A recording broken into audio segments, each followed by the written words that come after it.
Hello. This is Chiak, and as by the title, we are continuing the cold reading series. So, what it is as I read a book, most likely based on a game franchise or probably game-ish in nature, and I have continuing on with Dead Space Catalyst. So last time I read Dead Space Martyr, which is the prequel to the Dead Space series. And since this is a cold read, once again, I haven't read this before. I'm going to stumble. There's going to be mistakes, and my voice may tire out. Now, this book, like the first one, is partitioned, is divided into parts, and then their individual chapters. Now, I think what I've done here is, you can see my little bookmarks. There are 4 parts in total, number 2 being the smallest, but I decided to further split the longer ones into smaller bites just to make it easier on my voice. Also, if I am tired, I won't start falling asleep in the middle of the story. In theory. There is this a coffee stain on this book? That better not be blood. Anyway, we're going to get started. So, Dead Space Catalyst by B.K Evenson. We're starting with part 1, chapter 1. When he was young, Gensei Sato had no idea that anything was wrong with his brother. Istvan had always been the way he was, always a little off, obsessed with patterns and numbers, entranced by shifts in light, prone to sudden fits of rage or mental absence. Or he had changed so gradually that Gensei around him every day hadn't noticed how different he had become. As boys, they roamed the projects together, raising hell, heads always aching from breathing the thin, imperfect atmosphere of the dome they lived in Vindauga.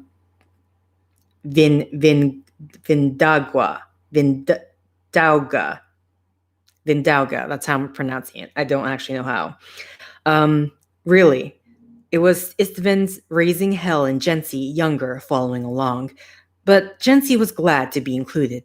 And if he didn't always quite understand why Istvan did what he did want to get out of the house, did want to get away from their mother. By the time he was in his teens, Gensei had begun to see how different Istvan was. His brother wasn't like other people. Most of the time, he didn't know how to talk to other people, and when he did things he said didn't have the effect he thought they would. And when he did the things he said, and when he did the things he said didn't have the effect he thought they would. Honestly, that sentence still throws me off. He saw how the other boys looked at Istvan strangely. How they drew away from him. Then it wasn't as easy as saying that Istvan wasn't normal, because in basic ways, he was, more or less. He could get by if he had to, could usually make his way through brief and ordinary interactions without a tremor. But the more time you spent around him, the stranger he seemed. He lived in his own world, always getting caught up in the shapes and patterns he saw around him, patterns that Gensei often couldn't see. Istvan grew frustrated with other people quickly. He was less able to pay attention to others. It never occurred to him to care what other people thought of him. And he also wasn't afraid. Really, the only person he ever listened to was Gensei, and he only listened to him sometimes, only reluctantly letting himself be coaxed out of real trouble. At age 12, Gensei was out with Istvan, wandering through the compound where they lived, searching for something to do. The Mariner Valley compound was kept separate from the larger domes that comprised the rest of the town by a tube. And it was only later that Genzi realized this was because they lived in low income housing into which all the undesirables on Vindauga were pushed. That day, there had been a half dozen children a few years younger than them crouched near the outer wall of the dome, near a place where the inner wall had been cracked and rendered opaque. There was a slow leak there, quickly compensated by the dome's oxygen protocol. The kids kept daring one another to get close to it. Holding their breath, one of them would run to the dome wall, touch the opaque section, and run back. The others would slap him on the back in congratulation, and then would push the question to none of them and all of them at once. Most of the boys just ignored him, looking away as if they hadn't heard. One, the biggest, just shrugged. Just something to do, he said. But it's not even dangerous, said Istvin. How can it be fun pretending something's dangerous when it's not? Gensi put his hand on his shoulder. Come on, he said. Leave them alone. Let's go. But Istvin shook the hand off. Don't you want to play a real game? He asked them. Defensive, the leader of the boys said, It is a real game. No, said Istvin. It's not. You can't just run up close to it and run back. It's calling you to perfect it. That's the game it wants to play. Can't you see the shape is wrong? It? Said one of the boys. What do you mean? Istvin gestured toward the damaged section of the dome. The boys glanced that way, and Gensi followed their gaze. What would make the shape of it right or wrong? He wondered. What was Istvin seeing? Do you want to see a real game? Asked Istvin. The boys stayed huddled together, arms crossed, silent. Come on, said Gensi again to his brother. Let's go. It doesn't matter if you want to see or not, said Istvin. It wants to play. He leaned forward, locking his arms behind his back. He pawed the filthy ground with his feet, and then, suddenly, screaming, he charged. The group of kids scattered, but he wasn't aiming at them. He rushed past them without a glance and ran smack into the opaque portion of the dome wall, his forehead striking it hard. Gensi felt his heart leap in his throat. There was a hiss, and the cracks worsened, the shape of the opaque section expanding, but the plate, luckily, did not give. Istvin, though, did give, collapsing in the heap, his forehead smeared with blood. The scattered boys reformed and stood huddled at a distance. Gensi ran quickly forward, knelt beside his brother. Istvin, he said, shaking him. Istvin, why would you do that? Blood dribbled slowly from his forehead. For a moment, Istvin's eyes were glazed and loose in the sockets, and then they slowly focused on his brother. And then he smiled and let his gaze drift back to the opaque part of the wall. There, he said. Now the shape is right. Now we know what's really there. Gensi had tried to ask him about it later, but Istvin had been unable to explain in a way that Gensi could follow. Istvin's brain was always hunting for patterns, always making connections that Gensi had a hard time seeing himself. Istvin had seen the cracks in the dome. Istvin had seen the cracks in Istvin had seen the cracks in the dome and had known, he claimed, what he needed to do. The crack had called to him. He knew what it wanted him to do, and what it would take to make it whole. What the hell is that supposed to mean? Make it whole. Istvan had tried to explain, but he just couldn't. His attempts at making sense of his thinking for Gensi just led him further and further into confusion until Gensi finally stopped him. Look, he finally said, you sound crazy. You shouldn't tell anybody this. And for once, his brother listened and stopped talking, which made it so that any hope that Gensi had of figuring out what Istvan meant was drastically reduced. When Gensi was 14, a group of girls chalked on the ground an old game one of them had read about in the vid libraries, a series of numbered squares, all connected, that you had to hop through, skipping squares according to a predetermined pattern. The girls were standing around the game, arguing about how you knew which squares you had to skip. Istvan, though, had been drawn by the numbers in the squares, his head rapidly swiveling from one to the next. He had simply walked through the group of girls, almost as if he didn't notice them. He knocked one of them down, scattering the handful of rocks they had gathered, crushing the chalk. The girls were yelling at him, the one on the ground crying and holding up her skinned elbow accusingly. But Istvan was now standing over the squares. Gingerly, he stepped into one, then leaped into another, then leaped back, following a complex pattern that only he could see. With a final leap, he came to the top of the game and carefully stepped out again. Once out, he stopped as if paralyzed. He stared at the uneven ground past the game. Gensi, not knowing what else to do, went to him. That was mean, he said. But Istvan didn't answer. Instead, he squatted and brushed his finger along the ground, tracing an irregular shape on it.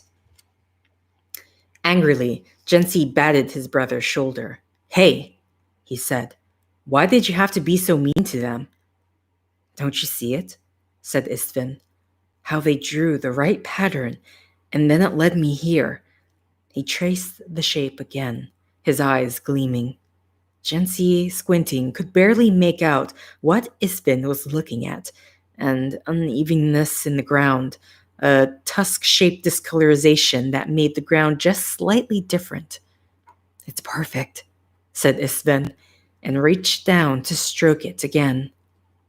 Istvan, said Gensi, what's wrong with you? It's just the ground. Huh? Said Istvan. What? It was like he was coming out of a trance. He quickly stood up. Then he turned and looked back at the girls. They stood with their hands on their hips, still angry, though no longer yelling. What's wrong with them? He asked. You ruined their game. I did? Said Istvan. He seemed genuinely puzzled, as if he really didn't remember. He stayed staring at them a moment, then his features grew hard. They didn't know what they were playing, he claimed. I'm the only one who knows. Gensi thought of the many times he had woken up in their bedroom late at night to hear his brother. Istvan would be mumbling, talking in his sleep, but the same pattern of words would be repeated over and over again endlessly. Or he would be sitting on the edge of his bed, somewhere between sleep and wakefulness, rocking back and forth, rattling a sequence of numbers, his voice almost worshipful. He was like that. He loved numbers and patterns, could get lost in them. They were almost like people to him. But people were less interesting. He also seemed to pick up things naturally about computers, had been hacking since he was 9, and had taught Gensi how to do the same. But here it was numbers, mumbled, repeated again and again. Istvan, Gensi would whisper, but Istvan wouldn't hear him. Sometimes Gensi was lucky and his brother would simply stop on his own. Other times, though, he threatened to rock back and forth forever. Jency would get up and shake him, but sometimes even that wouldn't stop him. It was as if he were somewhere. It was as if he were elsewhere, as if he had stepped outside of his body for a while. Sometimes it took a very long time for him to step back in. I should have known, thought Jency once he was grown. I should have known how wrong things were for him. I should have known how damaged he was. I should have tried to get him help. I should have been able to save him. But how? Another part of him wondered. A part he tried hard to suppress. How could he have known? He was the younger brother, after all. There was only so much he could do. And his mother? No, she didn't believe in doctors, thought that God would sort everything out on his own and that you shouldn't interfere. He had actually tried several times to tell her that something was wrong with Istvin, but each time she had looked up at him with blurry eyes. Wrong? She said. Of course there's something wrong with him. He's evil. No, he said. Something's gone wrong inside of him. Something's wrong with his mind. Evil is in him, muttered his mother. He needs to have it driven out. And then, with horror, he realized that he'd given his mother an excuse to hurt his brother. But as Istvin grew older and bigger, his mother started leaving him alone. She would curse him from the other side of the room, tell him that he was vile, but she no longer touched him. She was a little afraid of him. She became more and more withdrawn, or maybe she had always been that way and Jency hadn't realized. Had Istvin gotten whatever was wrong with him from her? Was it something genetic? Something inherited? And did that mean that Jency might have it inside himself as well? No, he didn't want to be like his mother. He didn't want to be like his brother either, but he loved his brother, felt responsible for him.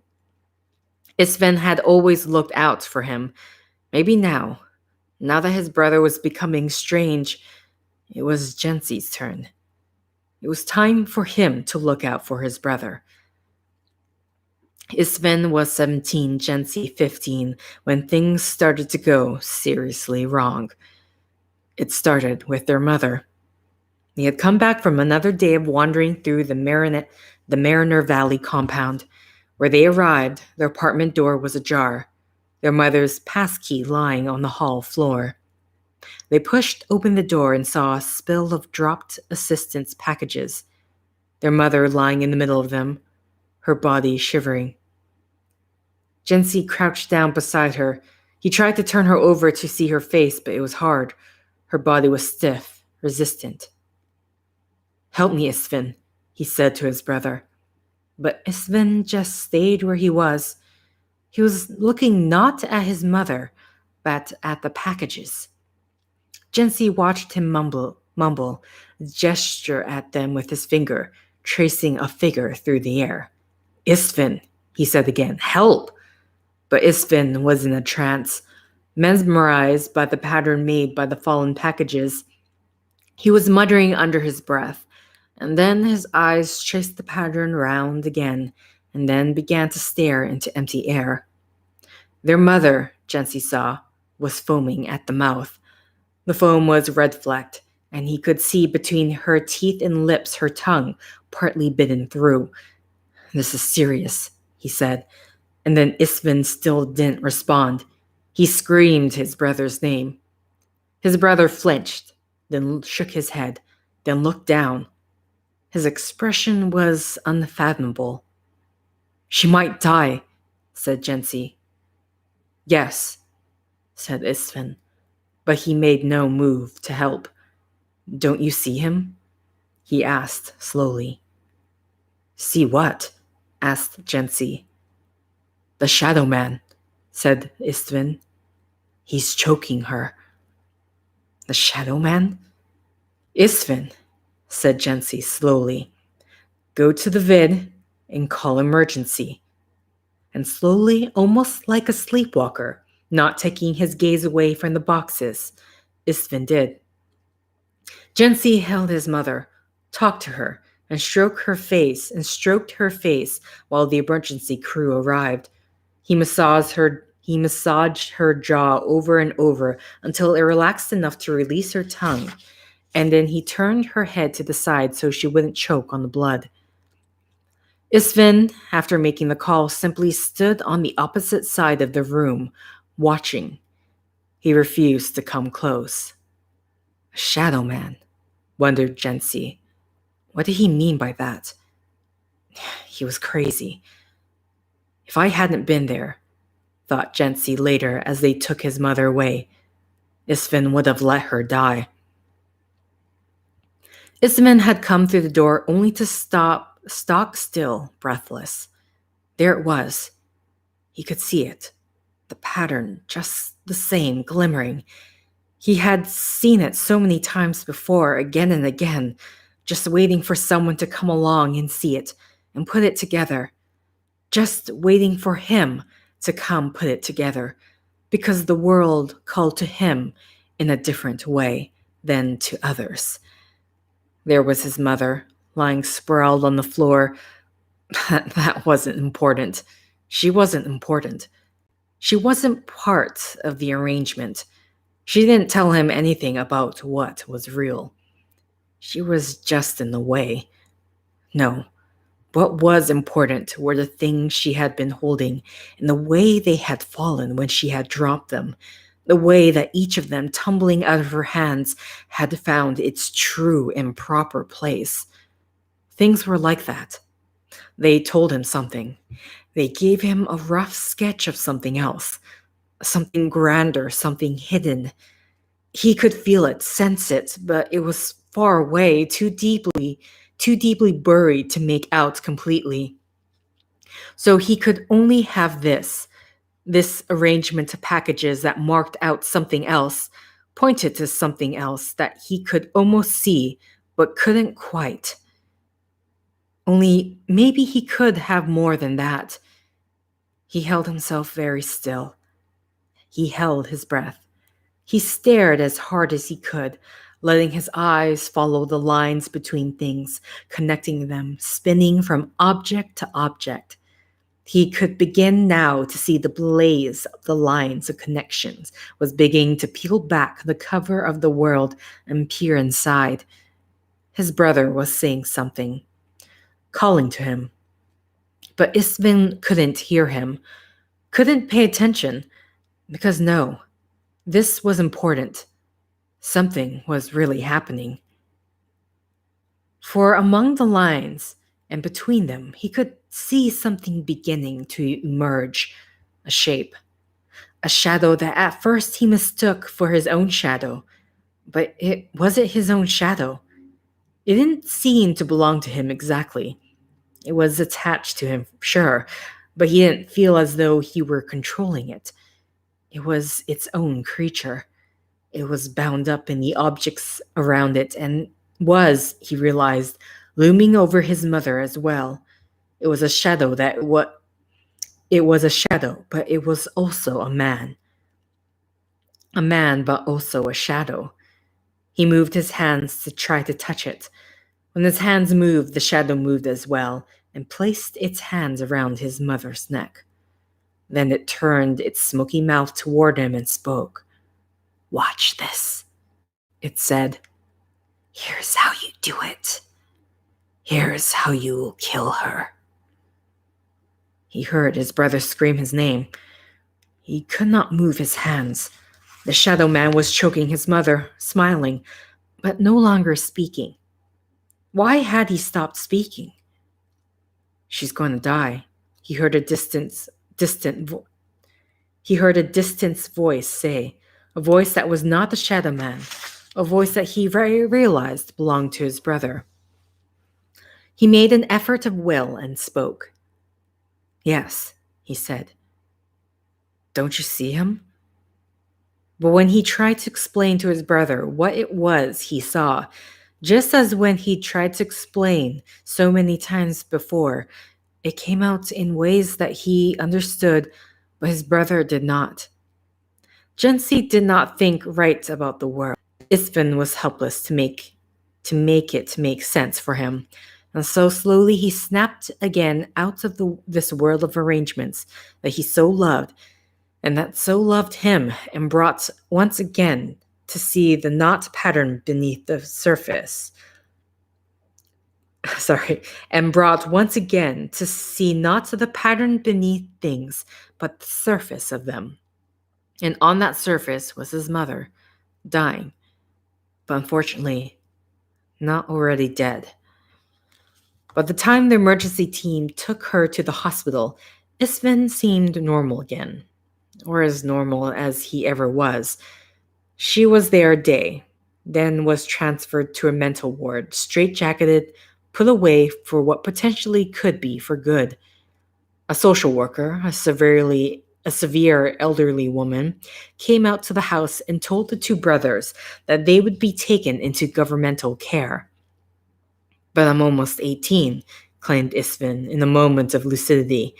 I don't need a guardian. Almost doesn't count, she insisted. You have to have one. But the mistake the social worker made was leaving them alone for a few minutes instead of whisking them into care immediately. As soon as she was gone, Isfin began to make plans for leaving. He got an old stained backpack out of the closet, stuffed it full of clothes, then dumped in a random assortment of things from the pantry, including things that he would never eat. Other things that were more edible he'd left where they were, adjusting their position slightly. All part of making the pattern, Gensi couldn't help but think. Isfin was in his own world, unaware of anything but the task he was completing. Gensi just stood watching him, feeling a greater and greater sense of despair for his brother. When he was finished, Isfin zipped the backpack closed and looked up. Why aren't you packed? He asked Gensi. Where are you going? Gensi responded. You heard that woman, said Isfin. She wants to put us with someone. We'll have to learn how they think and they'll be like mother, only they'll be worse because we're not related to them. Maybe they won't be worse, said Gensi. Maybe they'll be better. Isfin shook his head. That's what they want you to think, he said. That's how they get you every time. That's how they get you every time, thought Gensi. But it was not they that were getting Isfin, but Isfin who were making things hard for himself. The idea of Isfin being his own guardian, or being the guardian for both of them, that would never work. Isfin could hardly care for himself, let alone someone else. Come on, Isfin said. No time to pack. They'll be back soon. You'll just have to go as you are. That's what the room is saying. The room? Can't you see it? Said Isfin, gesturing around him. Can't you feel it? Later this would seem one of those decisive moments where his life could go either one direction or another, where Gensi could take a step toward his brother and whatever skewed version of the world existed inside of Isfin's mind, or where he could step closer to the real world. The terrible thing was that even as young as he was, he couldn't help but feel that either choice he made would be, in some way or another, not quite right. Either way, he would lose something. Come on, said Isfin again, anxious. Said Gensi, what's wrong with you? Said Isfin. Can't you see what's happening here? But that was the problem. He could see. He could see that if he went with Isfin, no good would come of it, even if Isfin could not. I can't go, he finally said, not looking his brother in the eye. Sure you can, said Isfin, his eyes darting all around the room. It's the easiest thing in the world. All you have to do is walk out the door. No, said Gensi. I'm sorry. I'm not going. For a moment, Isfin just stared at him, his face blank. And then Gensi watched something flit across his brother's expression as he took in what Gensi was saying. Then all at once his face was creased with genuine pain. "You're abandoning me?" he asked in a voice that was almost a wail. It was near unbearable for Jency to hear. "No," Jency tried to say. "Stay here. Stay with me. It'll be okay." But he knew that to Istvin that was as unimaginable as leaving was to him. For a moment, Istvin looked stunned, and then, heaving the backpack onto his shoulder, Istvin went out, and Jency found himself alone. Excuse me.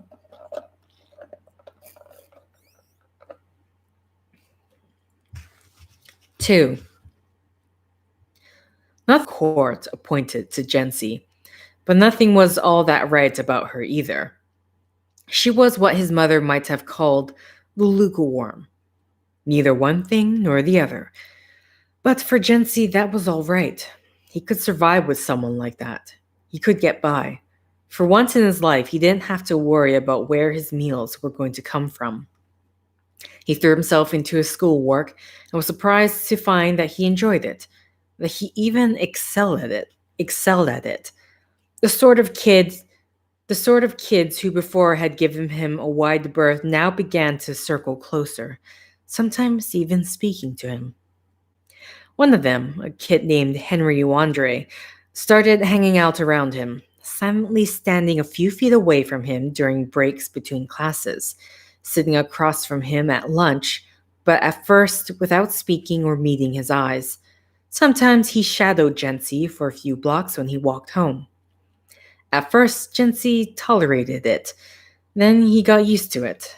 Then he started to like it. He started to notice when Henry wasn't there, like his shadow or ghost. "What?" Jency finally said one day at lunch. "Nothing," said Henry.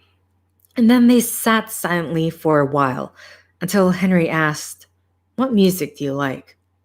"Music?" wondered Jency. What did he know about music? Helplessly, he just shrugged. "What about you?" Henry rattled off a few names of bands. Then, when Jency didn't say anything in reply, began to try to explain what each one sounded like. He was, as it turned out, good at it, capable of talking in a lively and surprising way that didn't really describe the music so much as say something slantwise that still gave a sense of what it sounded like. Jency was surprised to find he enjoyed listening to him talk. Henry, silent for so long, now seemed unable to be quiet.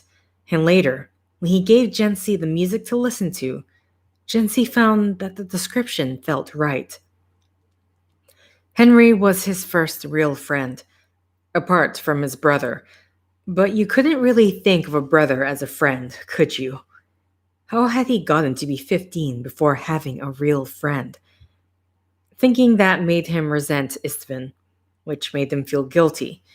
He was, living an okay life, with a decent guardian and one real friend, while his brother was wandering alone somewhere out in the domes. He had glimpsed his brother once or twice, usually from far away, though once up close. That time, his brother had seemed not to know him. Istvin had not acknowledged him as he went past. And though Jency wanted to reach out and speak to him, he hadn't been able to bring himself to do so. He couldn't. Not if Istvin wasn't going to meet him halfway. But later, he wondered if his brother hadn't simply been lost in his private world of patterns and numbers. Maybe his brother was so deep within his own head that he couldn't see Jency. His life was like that in those days. It was like he was on a teeter-totter, slipping from feeling all right to feeling guilty, and then back again, but never stabilizing. After a few months, he trusted Henry enough to tell him about Istvin. "That's your brother?" said Henry. He'd seen Istvin here and there, always from a distance, and didn't quite know what to think of him. "I feel like I should help him," said Istvin. Henry nodded. Sure, he said. He's your brother. You have to feel that way. And then he shrugged. But what can you do? He asked. For 6 months, he did nothing, really. And then one day, walking home, he was talking with Henry about the apartment building he used to live in, trying to describe it as vividly as Henry had managed to describe not only music, but other things since, and finding himself failing to make it come alive. Henry was watching him politely, eagerly even, but he kept tripping and stumbling over his words, unable to make them into images that Henry could understand. Slowly, he ground to a stop. Henry watched and waited for him to continue, and when he didn't, simply said, "You could just show it to me." Jency thought, why not? So they trekked the mile or so over the valve that led to the Mariner Valley compound. The valve operator stationed there stared at them quizzically. "You sure you want to go in there? Two nice kids like you?" he asked from beneath a bristling mustache. "It's a little rough." "I used to live there," said Jency. The operator wrinkled his nose. "If I'd lived there and gotten out, I don't know that I'd be eager to go back." But he let them through. They watched the valve twist closed behind them, and then walked the 30 meters down the tube to the second valve. By the time they got there, Jency was beginning to have his doubts. He had a new life now. He should be moving on. Why would he want to show any of this to Henry? The valve twisted open and they stepped out. To Jency, the compound on the other side looked at once familiar, just as he remembered it, and different too. Having changed himself, he could see it for what it was. Slum. A slum.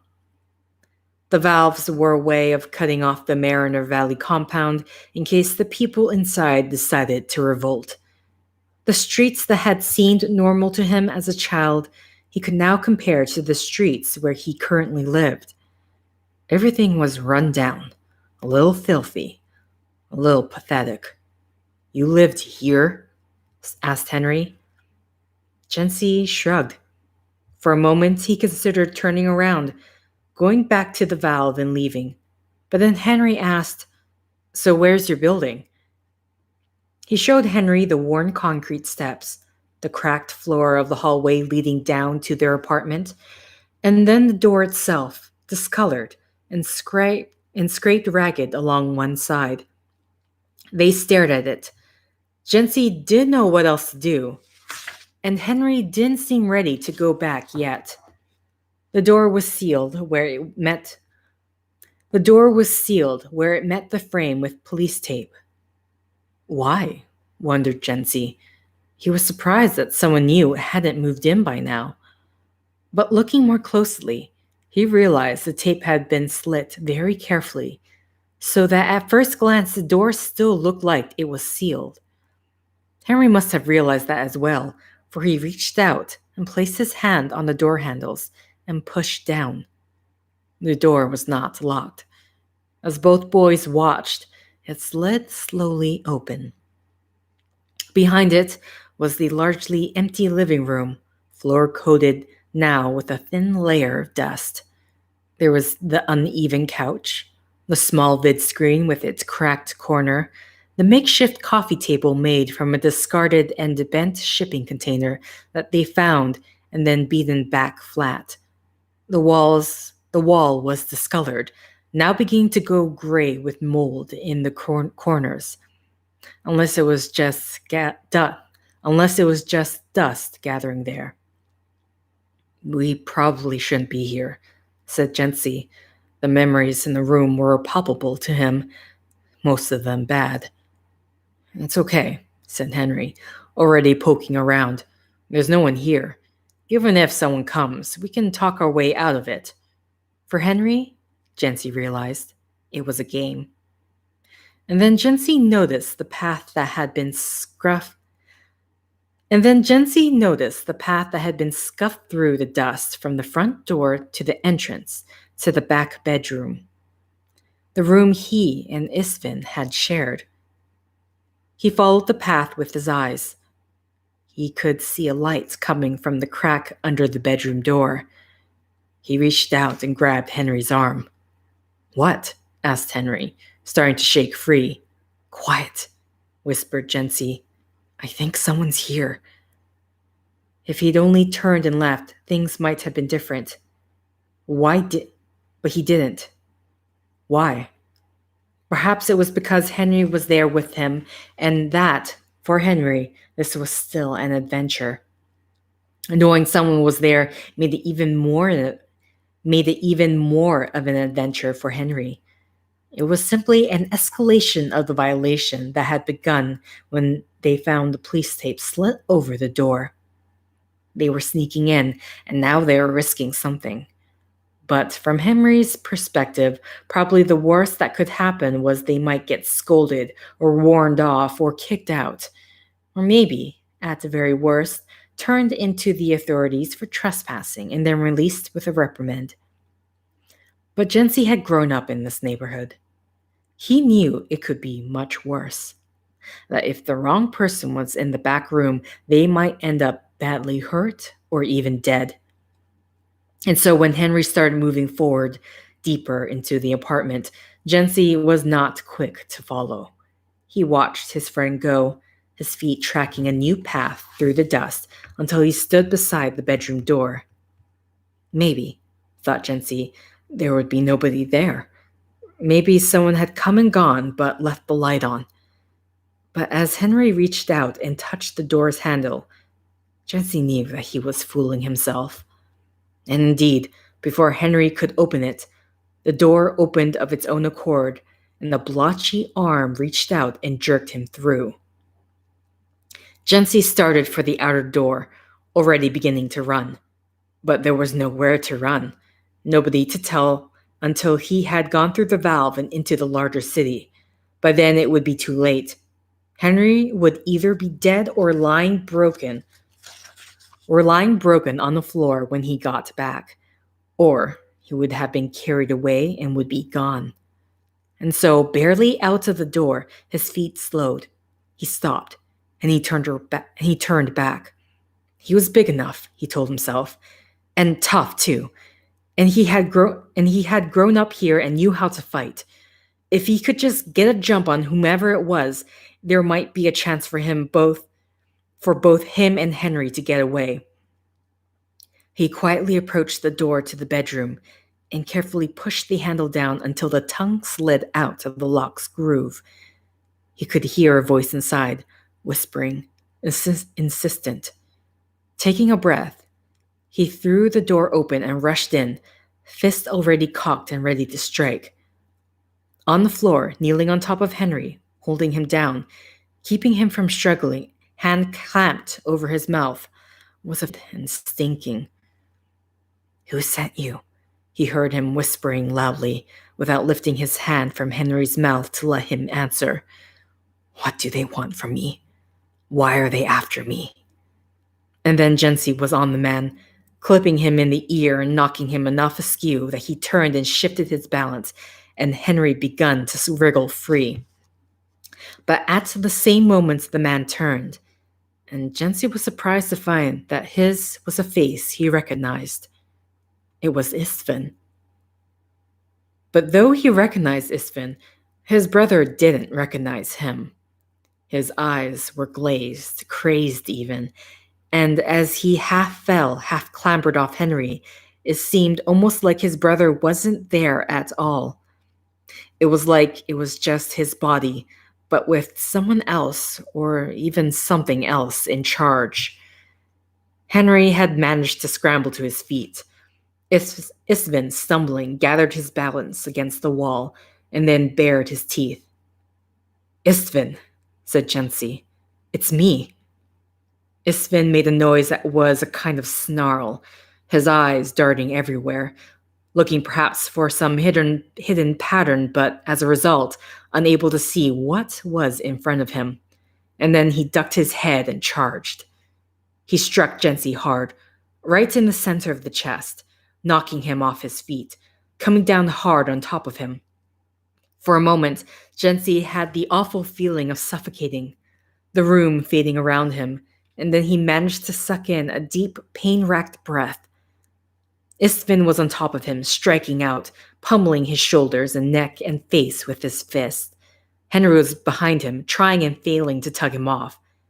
Istvin, he tried to say again. It's me, Jensi. But nothing came out. He tried to grab Istvin's hands, but failed. He tried to protect his face with his forearms, but Istvin kept punching him, the blows glancing off his arms, but sometimes getting through, with Jensi catching here and there a glimpse of his slacked, troubled face. There was a moment when he thought he was about to fade from consciousness, and then it passed, and his mind simply felt sharper, but also more distant, as if he were observing himself from the outside. He suddenly realized that Istvin might very well kill him. Istvin had been searching for something for a while. Sorry, I should technically let for a longer pause. Istvin had been searching for something for a while, though he was never quite sure what. It was often like that, aimless. He knew if he searched long enough, it would eventually nudge its way out from the world it resided in, the world that was real, and come find him. Before, when his brother had been there had been things to pull him out, to interrupt his search, so that only rarely he could wait long enough for the surface of the world to peel back. But now he had all the time in the world. The first thing was to limit the world itself, to get rid of all unnecessary distractions, of anything and everything that did not encourage an arrangement that would crack the world open. Being out in the dome proved too much. There were signs and symbols there, patterns of all kinds, but they drew him in all directions at once. There were people there too who shook him and disturbed him and would not let him stay put. A pattern, an arrangement out in the dome had led him back to his mother's apartment again, just as a pattern and arrangement in the apartment had first coaxed him out into the dome. A voice had come to him and told him to slit back the tape sealing the door, and told him too where his mother had hidden the key that would let him in. It was a voice that was not attached to a body, or if it was, he couldn't find the body. It was a voice that somehow was inside of him, but separate from him too. He had left the pantry as it was. The pattern was good there. It had been made whole when he had left, though it was not complete in and of itself. He had arranged the couch just right. The coffee table he had left as it was, but he had used his fist to dent it further until his fist was bloody, and then had stared at his distorted gray reflection in its surface. There. He could not be sure if it was or was not. Not yet. Not until he came out. Maybe he was too gray and was another man entirely, or maybe it was nothing at all. And so, sitting on the couch, he had waited for hours, sometimes bringing his face down close to the metal surface, but still unable to coax the shadow man forth. But after a time, he felt the pattern pushing at him. The pattern was right, but he was the one who was out of place. No, he had to be elsewhere for the pattern to do its work. So he had stood and stepped his way across the room and into the room that his brother and he had once occupied. There, in the bare room, he waited. When it came, it would come now to find him. He stared at the door, patient, ready for whatever would come. How long he waited, how many hours or days he couldn't say, but in the end there came sounds outside, and he knew the moment had arrived. He stood and pressed his ear to the door, and then when he heard footsteps approach, he yanked the door open and grabbed what was on the other side and pulled it in.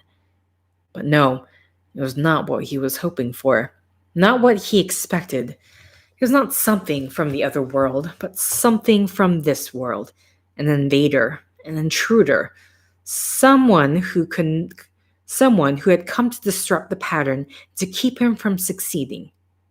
Who had sent him? There were forces, he knew, out to disrupt him, forces that meant to keep him from finding what was meant to be at all moments, disturbing him. He shook this one, letting him know what he thought of him, to get him to tell him who was after him, who was trying to ruin him. He kept shaking, kept shaking. Yes, he told himself, he would get somewhere. He was getting somewhere. And then something struck him hard on the head, dazing him. The invader beneath him wiggled out from under him and away, and there were, he saw, at least two invaders now in the room. He scrambled up and away to face them, trying at the same time not to see them too closely, not to lose sight of the pattern, for if he lost sight of the pattern, then they would win. But there at last was the Shadow Man, curling there in the air, splaying from the feet of one of the intruders,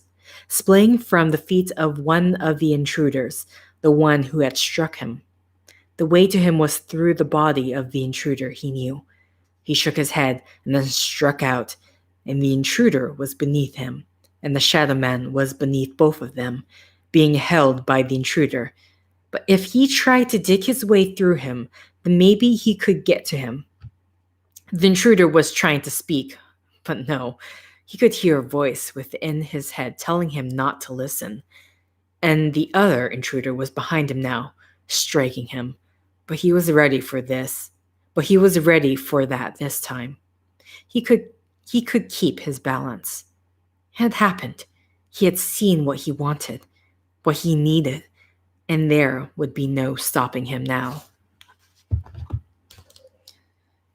Sip a drink. 3. There were 9 of them gathered at the table.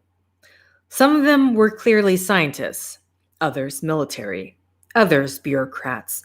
Still others, it was hard to say exactly what they were. Most, but not all, of them were unitologists, and here among friends, they all wore their amulets exposed and hanging around their necks, publicly professing their creed. So we're in agreement, said one of them. He was a military man and seemingly the leader of an impressive mine, M-I-E-N. Sorry, I do not actually know how to pronounce this. He was a military man and seemingly the leader of an impressive mine and bearing named Blackwell, of very high rank. His uniform studded with insignia and commendation is too dangerous, said another, a wiry little man, a scientist named Kurzweil. Despite all precautions, the black marker experiment went quickly out of control. We lost the majority of our team. We're very lucky that there wasn't an outbreak, that we were able to stop it within the walls of the compound. He gestured to the scientist next to him. Hayes can attest to that. And yet, I'm for it, said Hayes, as is everyone here but you, Kurzweil. In any experiment, there is risk, and the potential gains that we have from unlocking the power of the black marker far outweigh the risks. We are the vanguard meant to lead humanity to convergence. Now that we've recovered the data, we should have the means to build a new marker. Some of the others nodded in agreement. Fine, said Blackwell. He turned to the first scientist, Kurzweil, as you knew already. Kurzweil shrugged. Can we at least agree not to build a new facility on Earth? We need to be somewhere where, if there is an outbreak, it'll do a minimal amount of damage. So where do we go now? Asked Blackwell. To the moon, suggested one of the men. Kurzweil shook his head. Too close, not private enough, where we can allow things to develop and see how they go. Get as much data as possible, and then nuke the planet if need be, said one of the men whose profession wasn't identifiable. His hair was cut short, and he had cruel eyes. His skin had a dullness to it, was almost gray. somewhere off the beaten track. Blackwell nodded. I'll send a ship out, he said. I know just the man for the job. We'll see what he can find. They stood and prepared to go, but the two men without identifiable profession or affiliation beckoned to Blackwell to stay behind. He did, remaining silent with his arms folded, waiting until the three of them were alone in the room. But even once everyone else was gone, the men didn't say anything. That went quite well, I think, Blackwell finally said. Who do you have for the job? Asked the larger of the two, ignoring Blackwell's comment. Who? Commander Grutter. We've used him often in the past. He has impeccable credentials and is very discreet, as is his crew. The other man nodded. We'll want to meet him, he said. You've never asked to meet them before, said Blackwell. This is much more important than anything we've done before. Don't you trust me? Asked Blackwell. The two men just stared at him, as if he hadn't asked the question. We'll want to meet him, the man repeated. Blackwell nodded. Of course, he said. Is that? Okay. Chapter 4. Last chapter that I'm going to be reading for this reading session. Isman seemed to be growing tired, the blows coming slower as he struggled not only to keep hitting Jency, but to keep pushing Henry away. Jency waited, still trying to protect his face, and then, when Henry fell again on his brother's back, he lashed out, punched Isman as hard as he could in the throat. Isman started to gasp, but remained solidly straddling him. Henry kept trying to pull him off, not knowing what else to do. Jency sat up as far as he could and wrapped his arms around his brother, drew him as close as possible. Up close, Isman smelled of stale sweat and something else, something gone rotten. He began struggling the moment he felt Jency's arms close around him, but Jency locked his hands behind his back and held on. He pressed his face against Isman's neck. Shh, he said, as calmly as he could. It's okay now, Isman. It's okay, it's just me. Isman kept struggling. Behind him, Jency caught a glimpse of Henry, looking puzzled now. Arresting for a moment, his attempts to tear Isman off of him. It's just me, Jency said, his voice a soothing whisper now. It's me, Jency. It's your brother. I'm here now, Isman. I'm here for you. He kept it up, holding on as Isman continued to try to break free. Henry had taken a few steps back, confused. Half of him seemed to want to wait. The other half seemed poised to flee. Jency kept whispering, trying to soothe his brother, until the latter started striking the side of his face with his forehead. He held on as long as he could, his head aching, feeling like something inside his skull was in danger of giving way. Something was wet, and at first he thought he was sweating, but when Isman's head reared back, he saw that his brow was flecked with blood. My blood, thought Jency. And then Isman brought his head down again, and Jency's hand slipped free, and he felt himself pass out. Disconnected thoughts, a strange fleeting round of faces, as if all of his past had been condensed into a particular moment, a single space. They swayed all around him and began slowly to spin, flitting close and then fleeing away, more like grotesque swollen birds and then human faces. And then they became birds, floating across the sky, but strangely stretching too. As if they were leaving parts of themselves behind, even as they progressed forward, so that they were more like snakes than birds, only not that either. And then, as suddenly as they had come, they had faded and were gone. In their place came a strange, repeated noise, a noise which took him a long time to realize was the sound of a man sobbing. He felt something too, someone shaking him. When he opened his eyes, it It was to find his brother still on top of him, but something had changed. His eyes looked different, as if there was someone else inside of his body now. Human. Alive. Istvin. He had a hand on either side of Jensi's head and was caressing his face. His forehead was still smeared with blood. Henry was far behind him, huddled near the back wall, still tense, still ready to flee. When he saw Jensi open his eyes, Istvin's tears changed suddenly to a weird, flat smile. "You're alive," he said. Jensi struggled to sit up, managed to lift himself to his elbow. "Of course I'm alive," he said. "Why wouldn't I be?" "I thought I killed you," Istvin said. "No such luck," said Jensi. He straightened further and winced. "What?" asked Henry, incredulously from near the door. "You're friends now? Basically, he tried to kill you. We should get out of here." "We're not friends," said Jensi. "Henry, this is my brother." "I don't care who he is," said Henry. "He tried to kill you." "He didn't mean to," said Istvin. "I'm sorry. I didn't mean to," said Istvin. "He didn't mean to," said Jensi. "He just got confused." "Who's to say he won't get confused again?" asked Henry. "Look at him. What's wrong with him?" "I didn't mean to," Istvin claimed again. "You just got in the way." "It doesn't matter if you meant to or not," said Henry.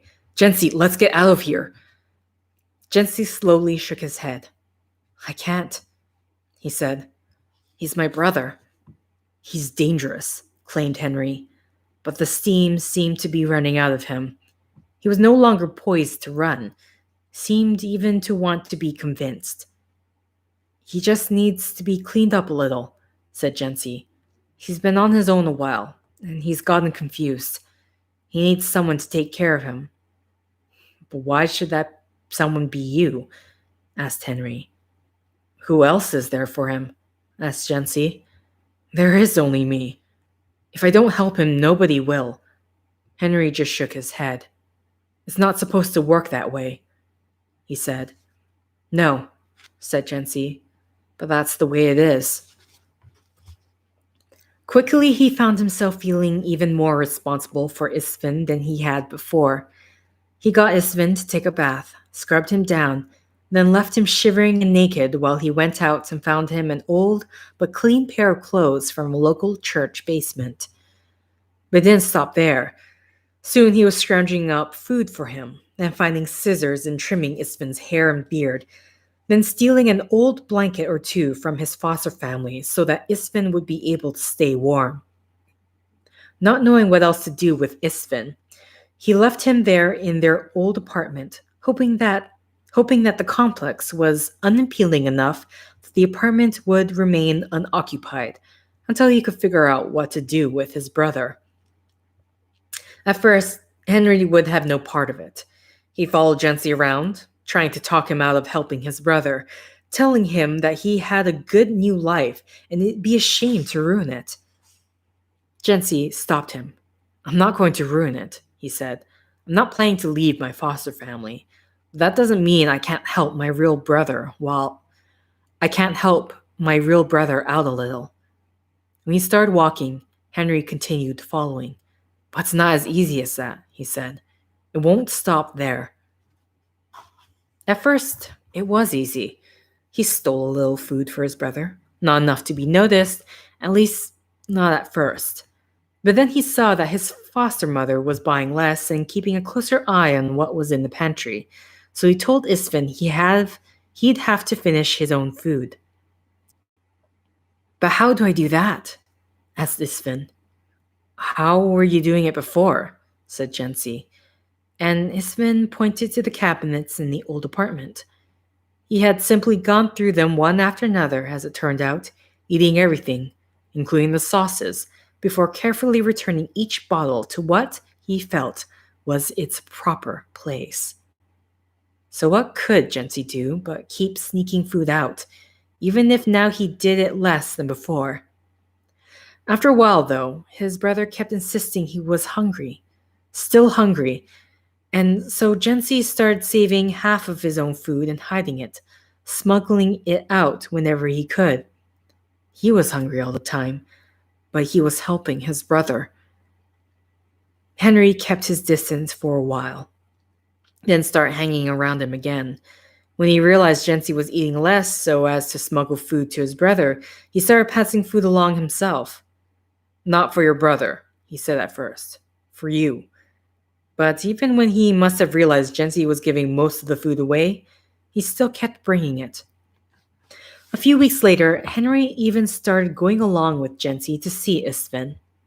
The first few times he was nervous, ready to bolt if Istvan did anything odd. But when the first incident wasn't repeated, he started to calm down, began to get used to the idea of Istvan. He helped Jency, became his collaborator in the support of his brother. The three of them might have gone on together like that for a long time. True, it hurt Jency's schoolwork to spend so much time looking after Istvan, but Henry was willing to help there. Too, slipping him the answers during a quiz or writing all or most of his papers for him. No, they could have gone on like that forever if it hadn't been for Istvan. One day, sitting on the couch, staring in front of him, he said, "I want to come live with you." "You do?" asked Jency. Istvan nodded. "It's what I'm supposed to do." He traced the figure in the air. "See?" he said. Suddenly he stood up and left the room. Henry and Jency exchanged glances. "What was that about?" asked Henry. "He can't come live with you." "Maybe he should." Even if he wanted to, they would never allow it. They never put two siblings together in foster care, particularly if one of them is troubled. Jency opened his mouth to retort and then realized that Henry was right. He closed his mouth again. "You have to tell him no," said Henry. Jency shook his head about it. "He probably already has. He didn't even wait for a response. He just left." But when he came back into the room, he had filled a small box with his few possessions. His blankets were over his shoulders, and he was wearing both pairs of his pants, and all three shirts all at once, looking like a child that had tried and failed to dress himself. "I'm ready," he said. "Let's go." The two boys just stared. Henry looked at Jency expectantly a moment, and then, when Jency still said nothing, shook his head and left the apartment. "What are we waiting for?" asked Istvan. "Istvan," said Jency, and sighed. "You can't go." "Why not?" "They won't let you," said Jency. Istvan furrowed his brow. He traced another figure with his finger, stared at the empty air. "Then you come live here instead," he said, somewhat reluctantly. Jency shook his head. "I have another life now," he said. "I can't give it up." He watched Istvan's face cloud. "Don't you love me? I'm your brother." "You are my brother," said Jency, "and I do love you. I'll help you in all the ways I can, but I have a life too." Istvan's mouth twisted in pain, as if he'd been struck. And then he turned around and went back into the bedroom, slammed the door. Jency tried the handle, found it locked. "Istvan," he said, "don't be like this. Let me in." He waited, but there was no response. He knocked again, still no response. Parts of his mind were imagining what might be going on behind the door.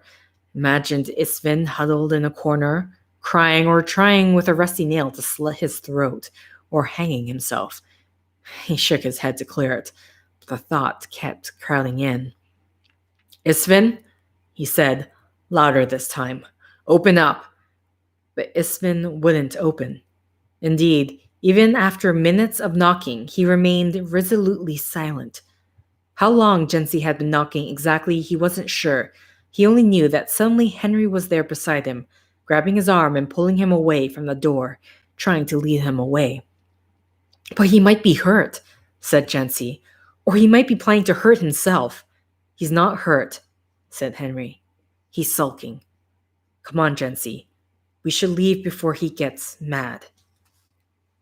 They made their way back through the streets, passing through the valves and into the neighborhood beyond, Jency letting Henry lead him along. He couldn't stop thinking about his brother. He wondered if he should have handled the situation differently. But what could he have done with Istvin? It wasn't like he could take him home, like a pet or something. Wasn't he already doing all he could do Wasn't he already doing all he could realistically do? But for Istvin, whatever he did would never be enough. There would always be something more to do, something left to be done. What was that?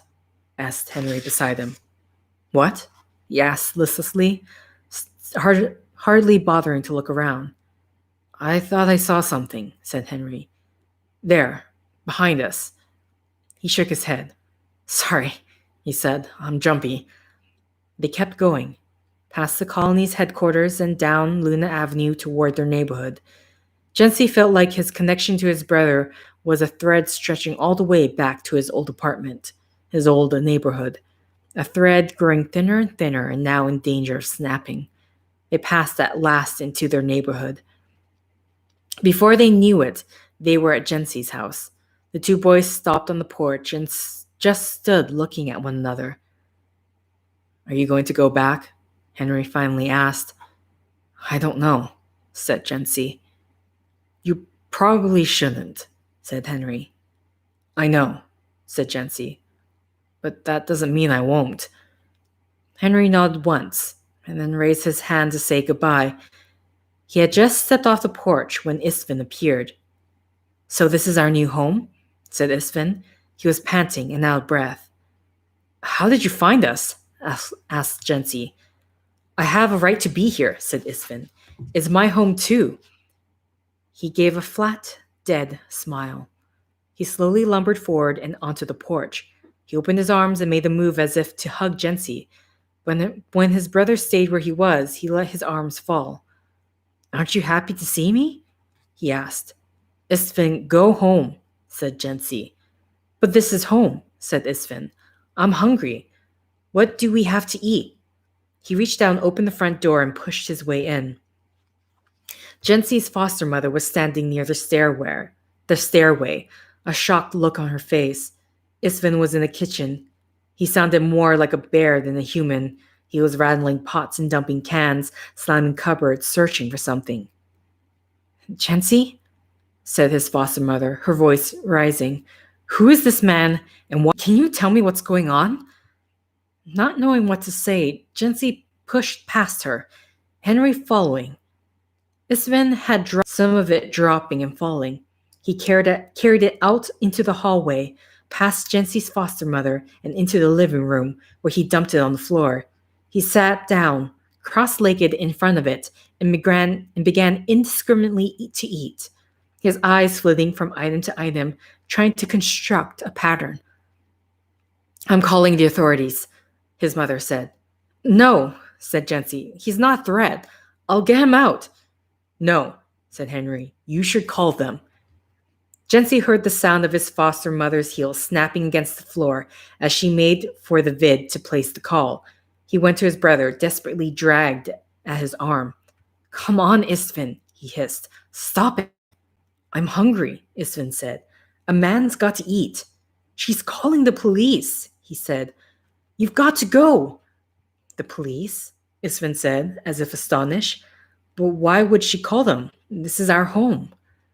It's not your home, said Jency. It's my home. Please, Istvin. Istvin sighed and stood up for a moment. Jency thought. Istvin sighed and stood up. And for a moment, Jency thought he had won the battle. But then his face went purple. Instead of heading for the door, He went deeper in the house. "This is my home," he was yelling. "This is my home." Jency turned the corner and saw his foster mother crouched in the corner, arms flung up to protect her head, weeping. Isfin was over her, almost snarling, spittle flecked on his lips. He watched, horrified, as his brother struck her. When Jency tried to pull him away, he shook him off. "Help is on the way," flashed the vid screen. "Help is on the way." "Isfin," said Jency, "you have to leave, now." "It's my home," he said. "You go." "The police are coming," said Jency, shaking him. "They're going to take you away." Isfin suddenly stopped, his face growing weirdly slack. "The police," he said. "You called the police?" "No, I didn't call the—" "Why would you call them?" he asked, his voice filled with a certain confused wonder. He turned and looked at Jency, or didn't look at him exactly, but rather seemed to look through him. The look reminded Jency of that earlier time when Isfin had tried to kill him. "You're with them," said Isfin, his voice a hissing whisper. "You're one of them." "No," said Jency. "What are you talking about?" "Get away from me," said Isfin, and reaching out, pushed Jency hard in the chest. Jency stumbled back, crashed into the wall, then slid the rest of the way down. "You're one of them," Isfin said again. "You're just as bad as they are because you're one of them." "No," he said weakly, not completely believing it. "I'm not one of them." But he didn't get up. He did nothing to stop Isfin when, hearing the sound of a siren coming closer, his brother stumbled past him and out into the hall, and from there into the kitchen and out the back door. There were a few days when he couldn't do much. First, there was his foster mother to comfort and help off the ground, then Henry to calm down and straighten out his story with, and then shortly after, the police. They questioned him. More of an interrogation, really, about the man who had invaded the house and assaulted them. Who was he? He claimed not to know him. How then had he known his name, what his name was? But I didn't know what name to call him. I didn't call him a name. The officer shook his head.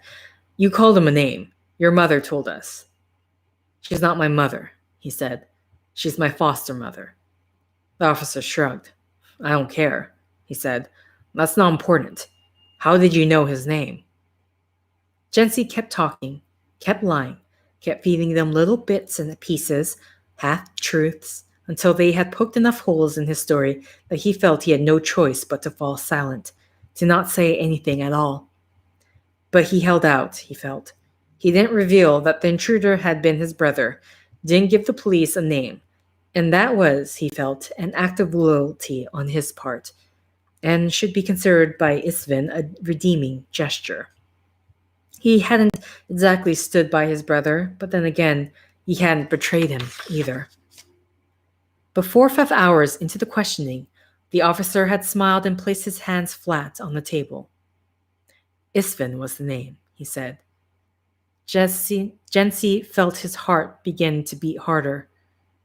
"Are you sure?" he said. "Maybe my foster mother heard it wrong." "Oh, we didn't get it from her," said the officer. "We got it elsewhere. From your friend Henry. Maybe he's not as much of a friend to you as you want him to be. Isvin Sato," he said. He pretended to read from a piece of paper in front of him. "Hey," he said, "isn't Sato your last name too?" He kept his mouth closed. "Not talking, eh?" said the officer. "Doesn't matter. We've already gotten everything we need to know to identify him from your friend. Shall I read off what I know?" Jency shook his head. "I'll take that as a yes," said the officer. "But before I do, there's just one question I want to ask." He leaned forward. "How could you have ever hoped to hide from us the fact that the so-called home invader was your brother?" He wanted to hate Henry for telling. At first he thought he did, but then gradually he began to take stock of all that Henry hadn't said as well. It became clear as the officer continued to talk that Henry hadn't told them where Isfin had been living, or that they'd been seeing him regularly. Henry, as he discovered later, after the interrogation was over, had given very little away beyond the fact of Istvin being his brother. And Jency had to admit, they probably would have come across that fact on their own eventually. Later, once the police were gone and Jency was left to have to sort things out with his foster mother, Henry stood by him, told her that yes, Istvin had approached them, that they had met him, but they had no idea either how disturbed he was or that he had followed them. It was largely Henry and his arguments that calmed her, that kept her from sending him back to the agency to be placed in another family. He had Henry to thank for being able to continue on with his life. As for Istvin, it was as if he had disappeared. It would be a mistake, Henry convinced him, to try to make contact again. Istvin was unstable. If he came back, then that would be the end of Jency's new life. He'd be sent to a new family, maybe even sent off planet, where Henry would never see him again. Henry was right. But still, Jency felt guilty. He felt he was abandoning his brother. And who did his brother have but him? He couldn't stand the thought of his brother entirely and completely alone, living more in the warped world within his head than in the real world.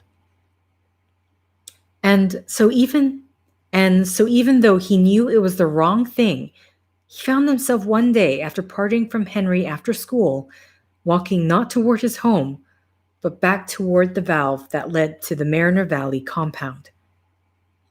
The valve operator recognized him as the boy who had visited earlier, nodded once, and let him through without question. The compound looked the same as it had looked the last time he'd been there. Same crumbling buildings, same dirty streets. This time, the door was locked. The slip police tape was still there, but had been covered over with more police tape. This set intact. He knocked and then waited, but heard nothing from inside. He knocked again and waited. Still nothing. After a while, he went out and walked around the building, trying to figure out which window were the ones to his apartment. Once he thought he knew, he was disappointed. The window seemed firmly closed, and there was no sign of light or movement behind them. What now? He wondered. For a while, he just stayed staring at the building, waiting for something significant to happen. Nothing did. Down the street, he could see a group of 4 scruffy children playing, one of the same futile games he and Istvin had played as kids. Otherwise, the street was empty. Eventually, he went back inside. He stripped the police tape away. He wondered if he had the strength to break the door open. He hurled himself against it a few times until his shoulder began to hurt, without any apparent effect on the door. He stood staring at it. In the end, he went down to the super's apartment and rang the bell there.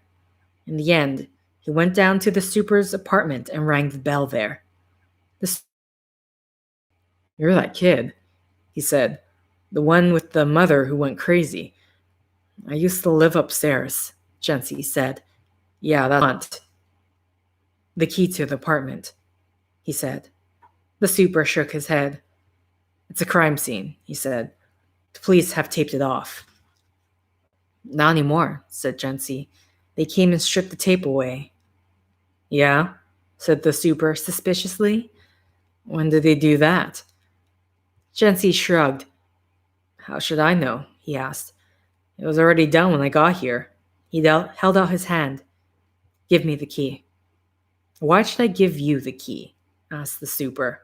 There's still back rent owed on the place. Who's going to cover that? Whoever covers that gets the key.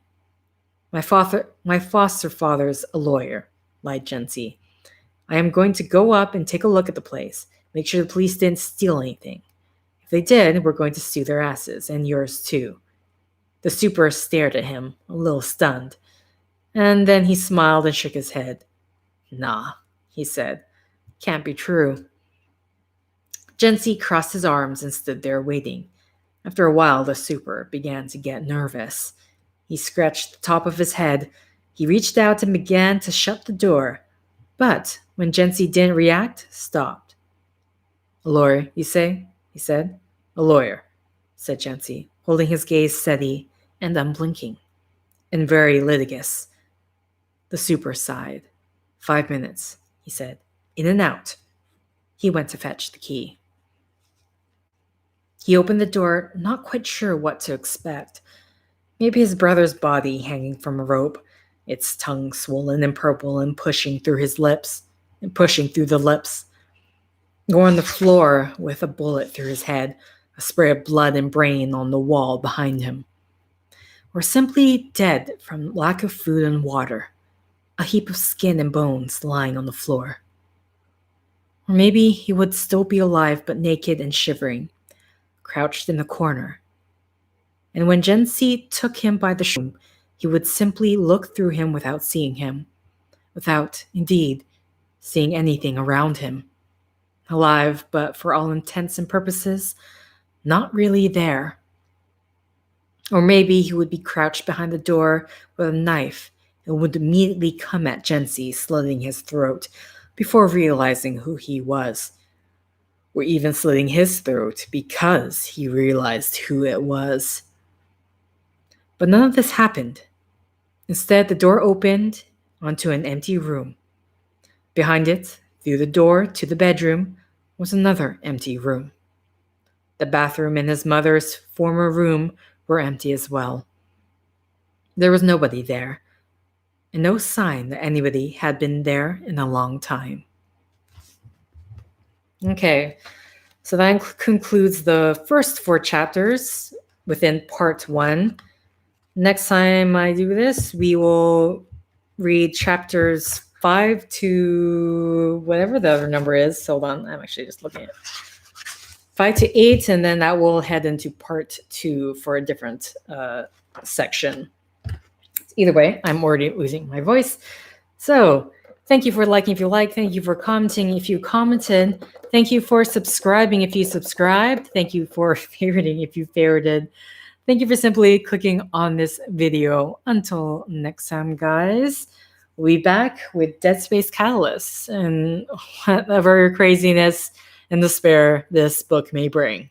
See ya.